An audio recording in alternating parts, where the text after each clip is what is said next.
Queridos, agora sim, já pode começar a contar. Deixa eu ver aqui para não me perder. Ótimo. Quem é Jesus? A Roberta me mandou uma mensagem: pastor, qual é a mensagem para a gente poder trabalhar no louvor? Bom, ela trabalhou exatamente na mensagem de hoje. Eu quase podia parar aqui. Eu nem passei para ela, não deu tempo de passar para ela, mas o texto é o mesmo daquela canção nova que ela ensinou, Filho do Deus Vivo. Era esse o nome? É isso? Quem é Jesus? Quem é Jesus? Tem uma musiquinha de criança, né? Meu filho amava aquele DVD. Quem é Jesus? Eu preciso saber. Quem é Jesus? Eu preciso conhecer, uma coisa assim. Quem é Jesus para você? Quem é Jesus para você? Talvez você pense: mas que pergunta, meu. Eu já estou na igreja há tanto tempo, estou careca de saber. Pois é, eu também estou careca. Mas é uma pergunta importante para todos os cristãos.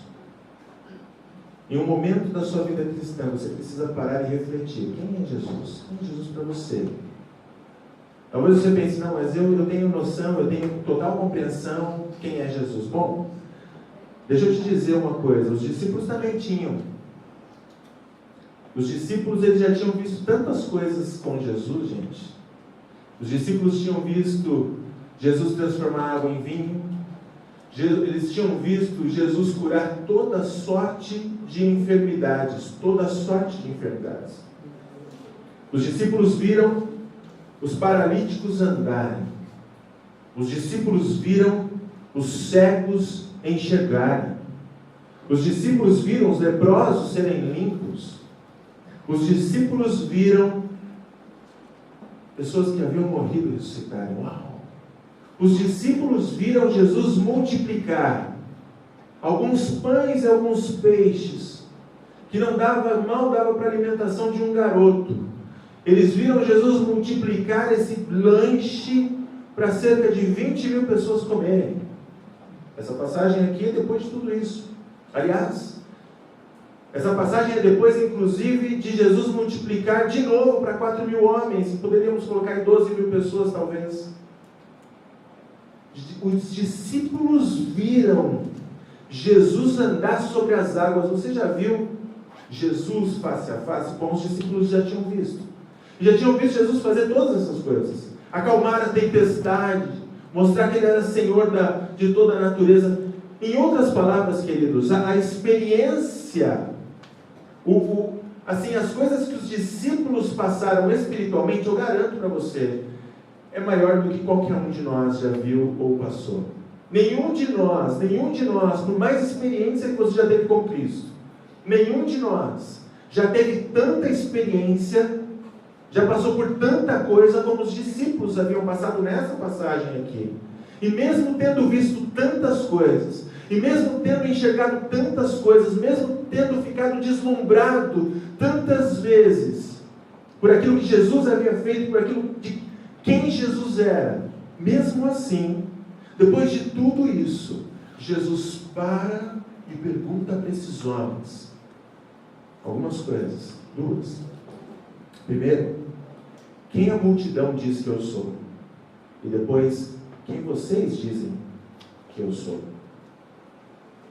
E talvez por isso, caminhando pela vida de Jesus cronologicamente, nós nos deparamos com a mesma pergunta hoje para as nossas vidas. Quem a multidão diz que Jesus é? Quem você diz que Jesus é?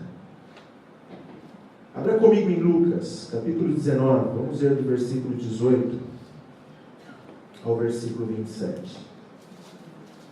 Lucas 9, 18 a 27.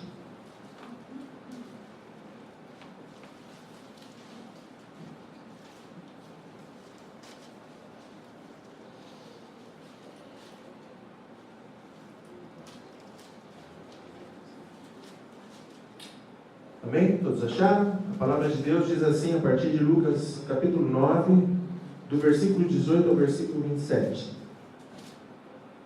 Estando ele orando à parte, achavam-se presentes os discípulos, a quem perguntou: quem dizem as multidões que eu sou? Responderam eles: João Batista, mas outros Elias, e ainda outros dizem que ressurgiu um dos antigos profetas. Mas vós, perguntou ele, quem dizeis que eu sou? Então falou Pedro e disse: és o Cristo de Deus. Ele, porém, advertindo-os, mandou que a ninguém declarasse tal coisa, dizendo: é necessário que o Filho do Homem sofra muitas coisas, seja rejeitado pelos anciãos, pelos principais sacerdotes e pelos escribas, seja morto e no terceiro dia ressuscite. Dizia a todos: se alguém quer vir após mim, negue-se, a si mesmo se negue, dia a dia tome a sua cruz e siga-me. Pois quem quiser salvar a sua vida, perdê-la-á. Quem perder a vida por minha causa, esse a salvará. Que proveita ao homem ganhar o mundo inteiro, se vier a perder-se ou causar dano a si mesmo? Porque qualquer que de mim e das minhas palavras se envergonhar, dele se envergonhará o Filho do Homem, quando vier na sua glória e na do Pai dos santos anjos. Verdadeiramente vos digo, alguns há dos que aqui se encontram, que de maneira nenhuma passarão pela morte, até que vejam o reino de Deus. Algumas coisas importantes só para darmos uma pequena passada.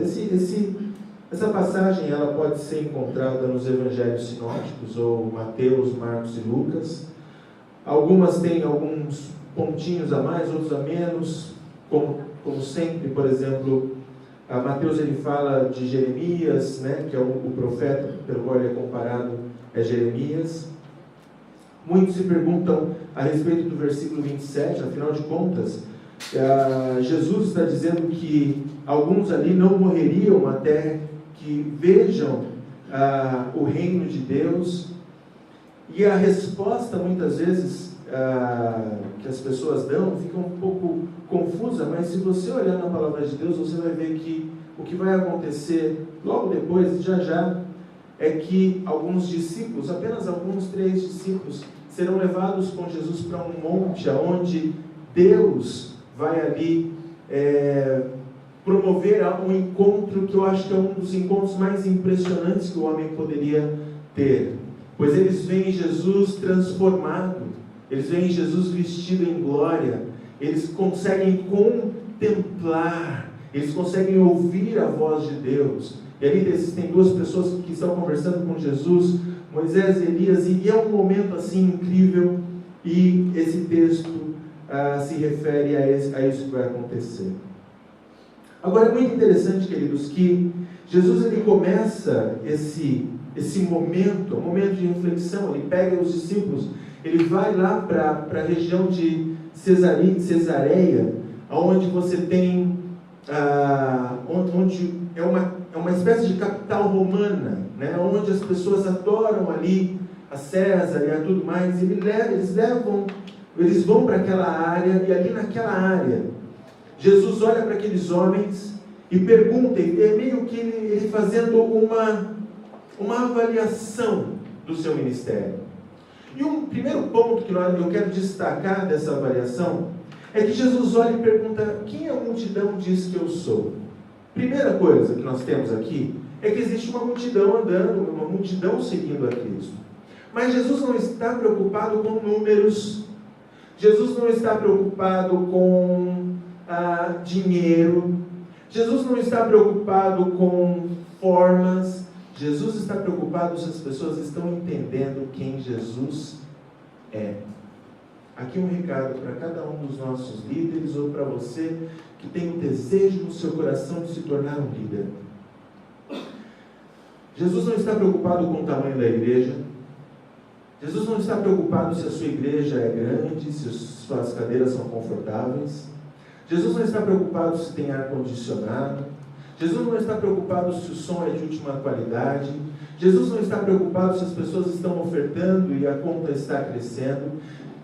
Nós também deveríamos nos preocupar se as pessoas que estão vindo, as pessoas que estão sentando, ou as pessoas que estão parando para ouvir, estão entendendo quem é Jesus.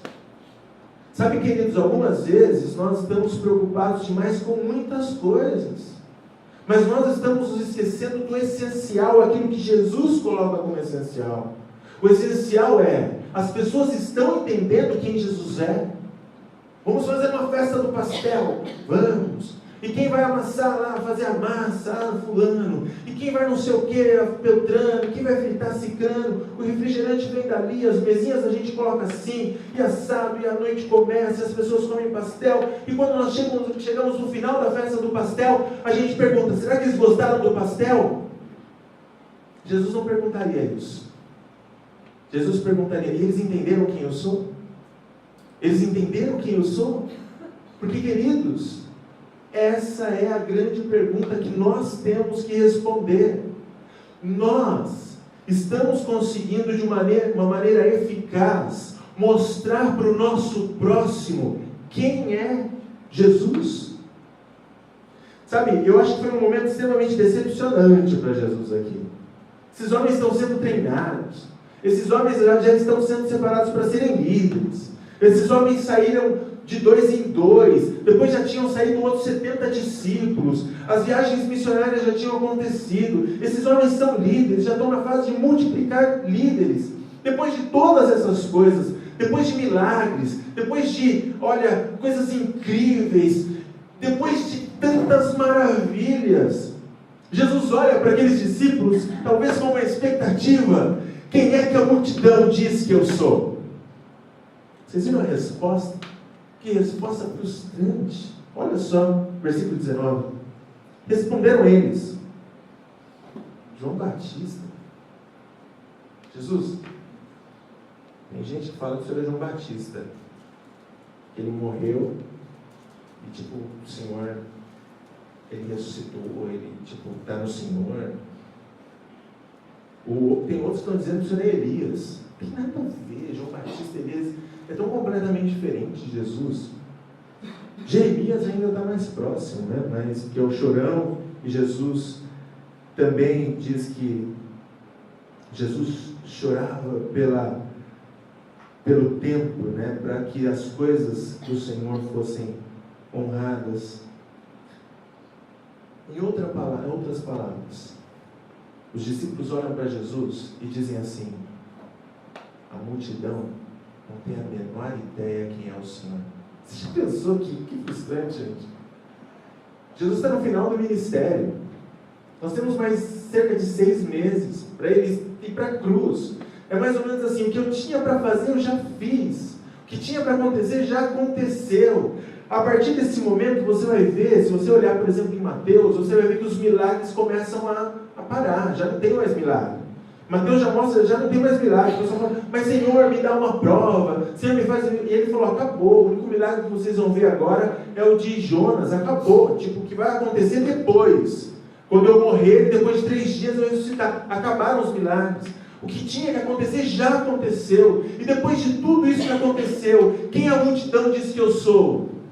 Jesus. A multidão não tem a menor ideia quem o Senhor é. Queridos, a multidão, se Jesus parasse hoje e nos perguntasse: irmãos, igreja, meus filhos, quem a multidão diz que eu sou? Sabe qual seria a nossa resposta? A multidão não sabe quem o Senhor é. A multidão não sabe quem o Senhor é. É interessante porque as pessoas sabem de quem nós estamos falando. As pessoas conhecem a história, as pessoas sabem da cruz, mas as pessoas não sabem quem de fato é Jesus. Se nós olharmos, se nós pensarmos um pouquinho a respeito de quem é Jesus, nós vamos ver o seguinte: por exemplo, para o Testemunha de Jeová, para os muçulmanos, Jesus é um profeta. Quer dizer, eles sabem quem é Jesus. Eles sabem quem é Jesus. Jesus, o judeu, eles sabem quem é Jesus, mas para eles é só um profeta. Se nós pegarmos os Mormons, por exemplo, ele é um ser evoluído, ele evoluiu, e nós podemos também evoluir como ele, nos tornarmos como Deus.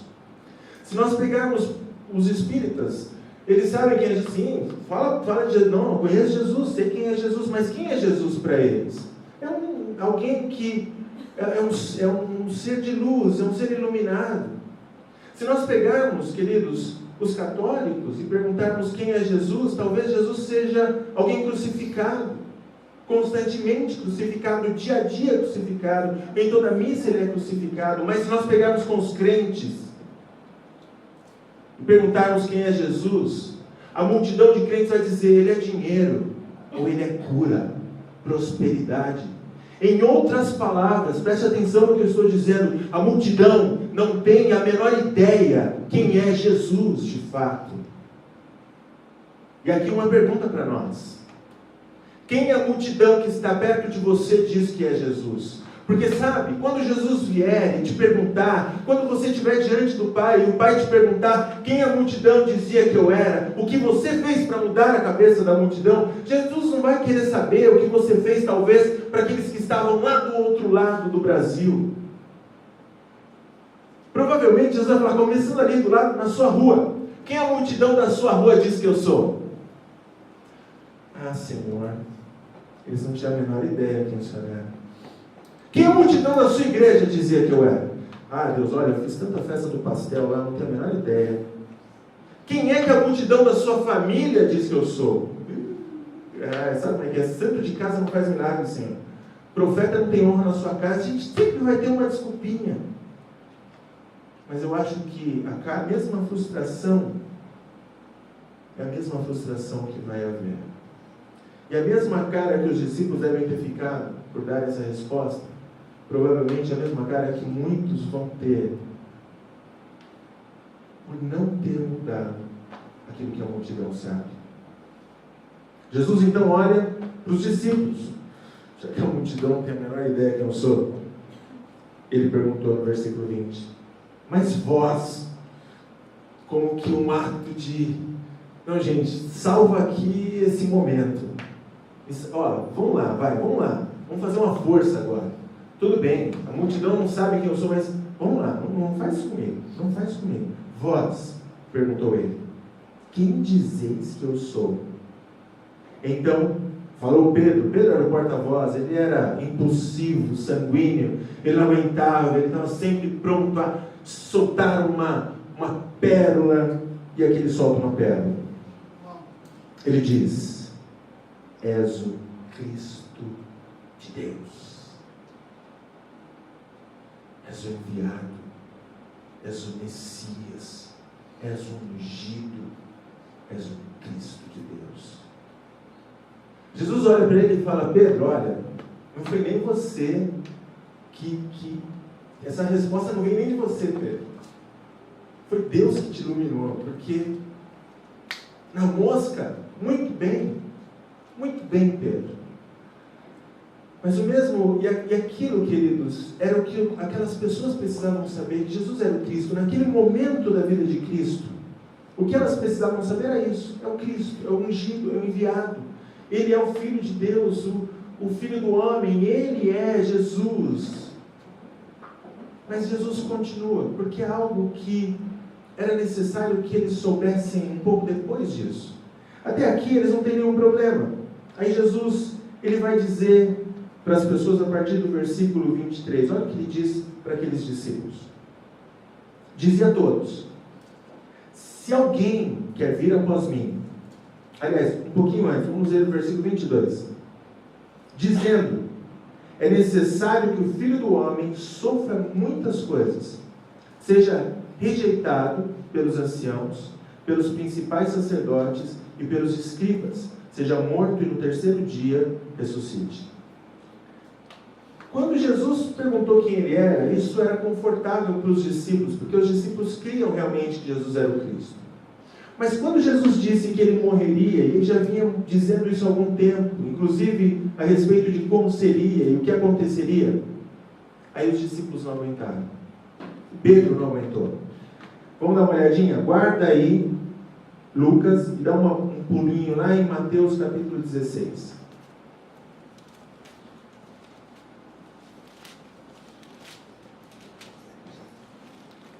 Mateus 16, vamos ver o 22 e 23. 22 e 23 de Mateus 16, diz assim. E Pedro, está no mesmo contexto, mesmo momento. E Pedro, chamando-o à parte, começou a reprová-lo, dizendo: tem compaixão de ti, Senhor. Isso de modo algum te acontecerá. Mas Jesus, voltando-se, disse a Pedro: arreda, Satanás, tu és para mim pedra de tropeço, porque não cogita das coisas de Deus, e sim da dos homens. É interessante, queridos, que Pedro tinha acabado de tomar um 10. Lindo, perfeito. Tomou um 10. Resposta perfeita, Pedro. Ótimo, perfeito. Mas o 10 do Pedro não durou muito. Foi muito rápido. E ele já tomou logo um 0 na próxima. Eu acho que Pedro talvez tenha se empolgado um pouco. Talvez Pedro tenha pensado: olha, eu falei uma coisa que era tão óbvia. Quem é Jesus? Jesus é um Cristo. E ele falou, né, aquele jeito: olha, não foi nem você que falou isso, foi Deus que te revelou. Puxa, foi tão legal. Então, imagina o que ele vai falar para mim quando eu disser para ele: não, Senhor, tem compaixão de ti. O Senhor tem compaixão de todo mundo, não vai ter do Senhor. Tem compaixão de ti. Imagina. Não, isso não vai te acontecer, não. E, pumba. Por que isso, queridos? Importante a gente pensar o seguinte. Inclusive, aqui, antes de explicar o porquê, interessante que Jesus, ele olha para Pedro e fala: Pedro, você é pedra de tropeço. Você falando isso, você está sendo uma pedra de tropeço. No mesmo contexto, nós encontramos Jesus falando da pedra angular, que por algum tempo foi pensado de que Pedro era pedra angular por causa da forma que Jesus coloca, né? E sobre essa pedra edificarei a minha igreja. Tu és Pedro, e sobre essa pedra edificarei a minha igreja. Mas se você pegar no grego, Pedro, sobre esta pedra, o primeiro Pedro é um pedaço de pedra, Pedro. E o segundo Pedro é uma rocha. Então é como se Jesus falasse: Pedro, ou pedaço de pedra, que de vez em quando é tropeço da minha vida, sobre esta rocha edificarei a minha igreja. Nós estamos lendo algo, nós não estamos vendo um filme, nós não estamos lá, e algumas vezes ler, você precisa trazer isso para a sua mente. Mas é interessante, queridos, porque para Pedro e para todas as outras pessoas era tão difícil Jesus falar que ele morreria como ele ia morrer. E por que era tão difícil? Primeiro, pensar na cruz era algo assim quase detestável para esses homens. Não dá para pensar na cruz. Pensar na cruz, para nós hoje o símbolo da cruz é um símbolo legal, né? As mulheres usam um crucifixo aqui nas correntinhas. A minha esposa tem um brinco com crucifixo que ela usa. Enfim, ela me deu agora, quando eu fiz 10 anos de pastorado, um bottom para colocar no blazer com uma cruz. Eu gosto desse símbolo. Mas para nós é um símbolo legal, porque nós vemos ali a vitória e não a derrota, né? Mas naquele tempo, a cruz era uma coisa assim tão detestável que as pessoas educadas elas não falavam a respeito da cruz. Era como se, ao invés de a minha esposa usar hoje, ao invés de um brinco de cruz, usar um brinco de cadeira elétrica. 2 cadeiras elétricas, uma em cada orelha. Eu falo: querida, tira esse negócio da sua orelha. Que coisa mais macabra, pelo amor de Deus, as pessoas são mortas aí. Era mais ou menos um equivalente do que nós poderíamos colocar, porque para eles a cruz era uma coisa assim terrível, e nós temos que lembrar disso.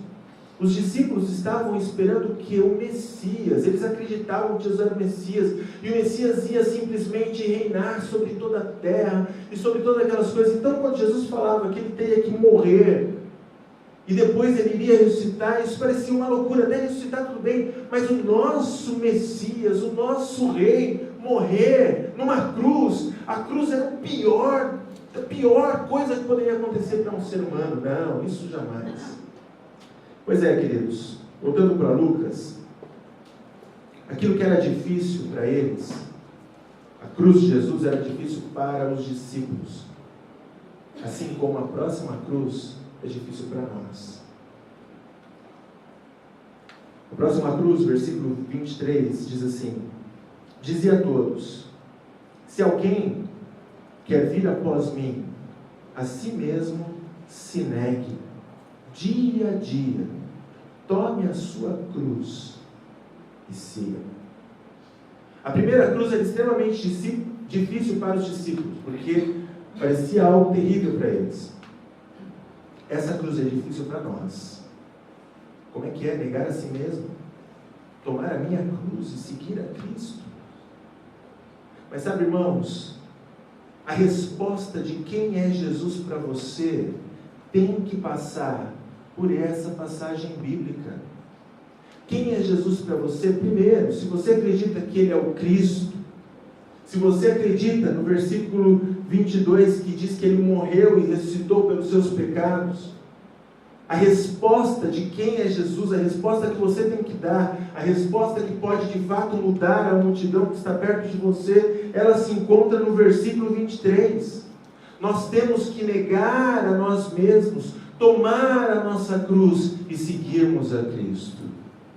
Precisamos negar a nós mesmos, queridos.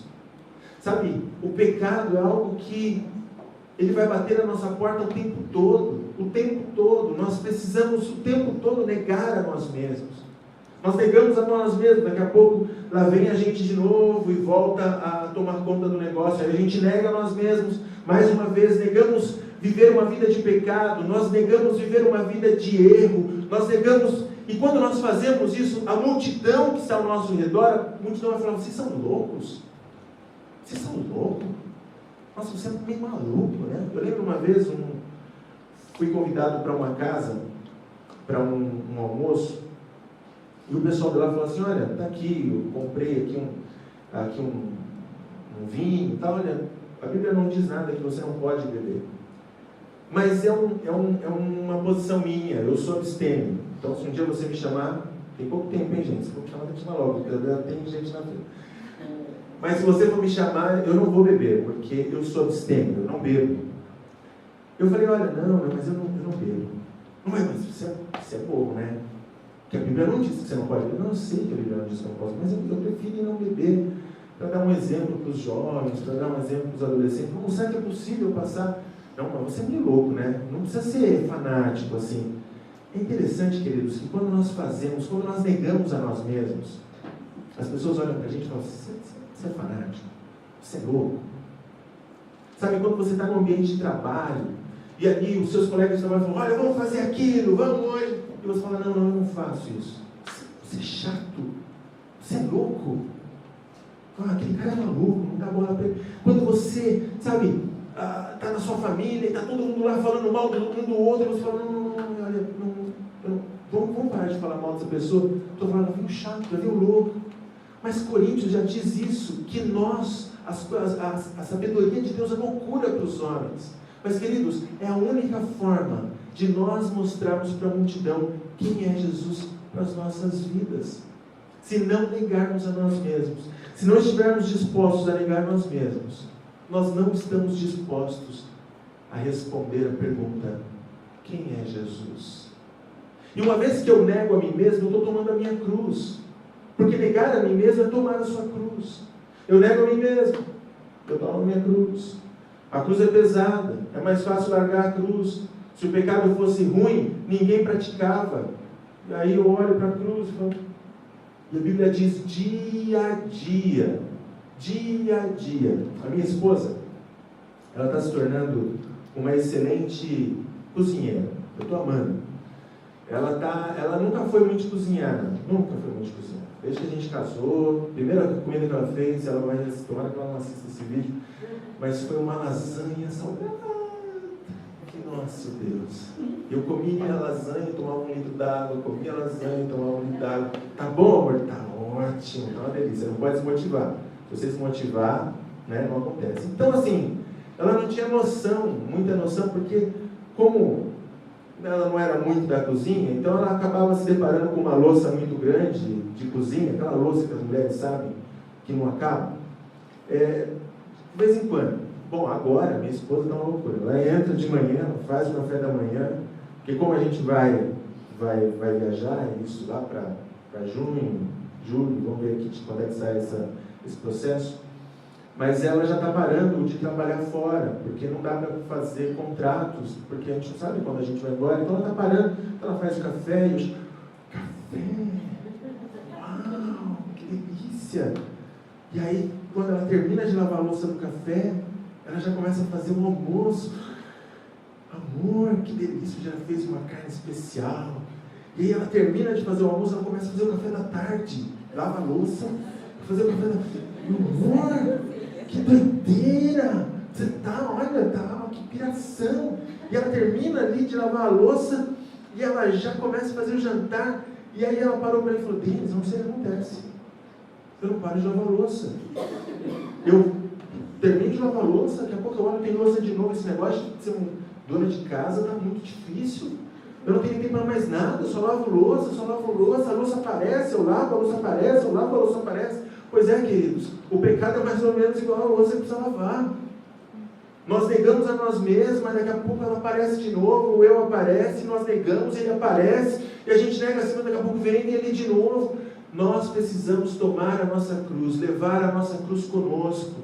Nós precisamos entender quem é Jesus. E para entender quem é Jesus, é preciso negar a si mesmo e tomar a sua cruz. E aí nós vamos poder mostrar para a multidão quem é Jesus. Só falar não adianta. Só vir à igreja nos domingos não quer dizer nada. É preciso mostrar com a sua vida. Um pastor, Stearns, da Filadélfia, estava no final da sua mensagem e ele pregava sobre a cruz de Cristo. Ele pregava sobre Cristo ressuscitado. Ele pregava sobre tomarmos a nossa cruz. Já no finalzinho, um homem levantou as mãos e disse: Pastor, olha, eu não concordo com você dar tanta ênfase, porque você só dá ênfase na morte, na cruz. Por que você não coloca Jesus como o professor? Por que você não coloca Jesus como um exemplo apenas?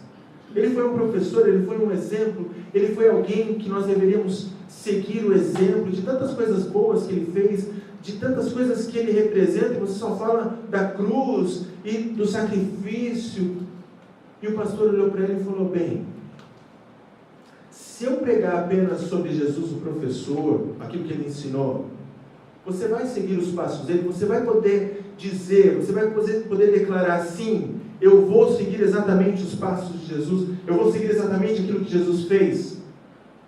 O homem olhou e falou: claro, sim, sem dúvida. Falou: muito bem, então vamos começar. Primeiro ponto: Jesus nunca pecou. E olhou para o homem. E o homem ficou completamente sem jeito. Eu não posso dizer isso. Por que não? Porque eu sou um pecador. Eu não posso dizer que eu não vou pecar, ou que eu nunca pequei. Ele falou: isso mostra que você não precisa de um exemplo. Você precisa de um Salvador. É um Salvador que você precisa. E uma vez que você tem um Salvador, agora você vai seguir o exemplo do Salvador. Quem é Jesus para você? Que a multidão do seu lado diz que é Jesus. Nós vamos cantar o refrão da canção que eles cantaram um pouquinho antes. Eu gostaria de convidar você a refletir. Quem é Jesus para você? Mas mais do que isso, queridos, quem a multidão diz que é Jesus? E quem diz a multidão que é Jesus? Eu vou pedir para eles, enquanto vocês oram, só passar um refrão, só um teclado, bem baixinho, bem sereno, e depois nós vamos orar, e no final nós vamos encerrar cantando essa canção novamente, e aí com tudo que a gente tem direito. Mas eu gostaria que você refletisse nesse momento. Gostaria que você curvasse a sua cabeça, que você pensasse: quem é a multidão? Quem é a multidão da sua família? Quem é a multidão do seu trabalho? Quem é a multidão dos seus vizinhos? Quem é a multidão da sua casa? Quem a multidão diz que Jesus é? Quem você diz que Jesus é? Ele é o Salvador, Ele é o Senhor. Então o seu Senhor te diz nessa noite: negue-se a si mesmo, tome a sua cruz e siga-me. Porque quem não negar a si mesmo não pode ser o discípulo de Jesus. E aquele que tentar salvar a sua vida vai perdê-la. E aquele que perder a vida por amor dele vai salvá-la. Quem as suas atitudes, quem você diz que é Jesus?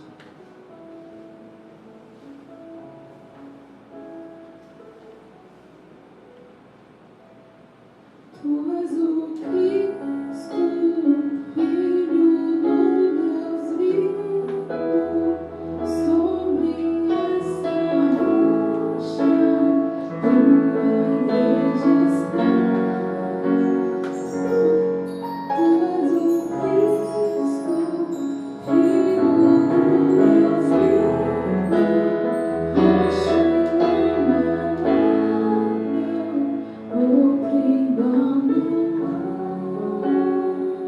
Diga isso para ele. Tu és o Cristo, Filho do Deus vivo, sobre esta rocha, tua igreja está. Tu és o Cristo, Filho do Deus vivo, rocha inabalável, outro igual não há. Senhor, outro igual não há, Pai. Tu és o Cristo, o Filho do Deus vivo.